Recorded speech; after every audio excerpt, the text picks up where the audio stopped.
આગળ વાત કરીએ તો સુરતના માંગરોળમાં વાંકલ ખાતે રવિ કૃષિ મહોત્સવનું આયોજન જે રીતે કરવામાં આવ્યું હતું, ધારાસભ્ય ગણપતસિંહ વસાવાના હસ્તે ખુલ્લું મૂકવામાં આવ્યું હતું। ખેડૂતોની સમજ માટે વિવિધ સ્ટોલો ઉભા કરવામાં આવ્યા હતા, જેમાં મોટી સંખ્યામાં ખેડૂતો પણ ઉમટી આવ્યા હતા। કૃષિ મહોત્સવમાં નવતર પ્રયોગની શરૂઆત 2005માં તત્કાલીન મુખ્યમંત્રી નરેન્દ્ર મોદીએ કરી હતી। સમયને અનુરૂપ ટેકનોલોજીના ઉપયોગથી ખેતી દ્વારા ધરતીપુત્રોને સમૃદ્ધ કરવાના અભિગમ સાથે આ પરંપરા શરૂ કરવામાં આવી છે।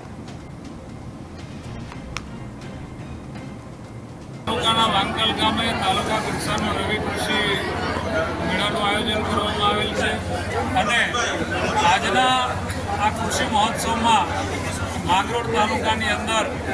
ખૂબ મોટી સંખ્યામાં ખેડૂત મિત્રો પણ જોડાયેલા છે,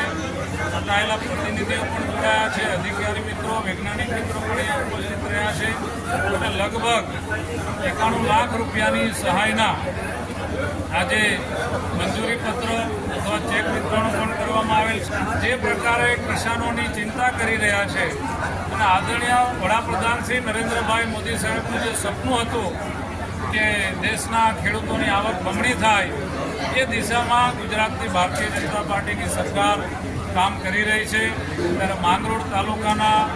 તમામ મારા ખેડૂત ભાઈ બહેનોને વિનંતી છે, મીડિયાના માધ્યમથી પણ વિનંતી કરું છું કે આ બંને દિવસ સુધી તેઓ પૂરેપૂરો લાભ મેળવે અને જે પણ સરકારની યોજનાઓ છે એનો પણ લાભ મેળવીને વધારેમાં વધારે ઉત્પાદન કરીને પોતાના પરિવારને પગભર બનાવે અને સુખી બનાવે એવી મીડિયાના માધ્યમથી આજે હું વિનંતી